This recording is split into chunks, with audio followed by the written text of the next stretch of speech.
A spaceship in space sweeps stationary interplanetary dust.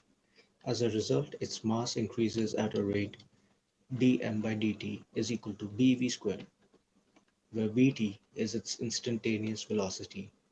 The instantaneous acceleration of the satellite is. So we are given a relationship between the instantaneous velocity of our spaceship or satellite and the rate at which its mass is increasing with respect to time. We need to find the instantaneous acceleration. With our given data, we can find the force on our satellite, and we know that force is equal to mass into acceleration. So we are given that our object is in free space, so there's no external force except for the thrust on the rocket.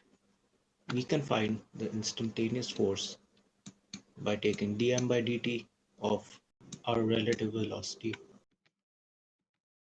So force we have ma, and on the right hand side, upon the differentiation of this, we get minus b constant, b square as it is.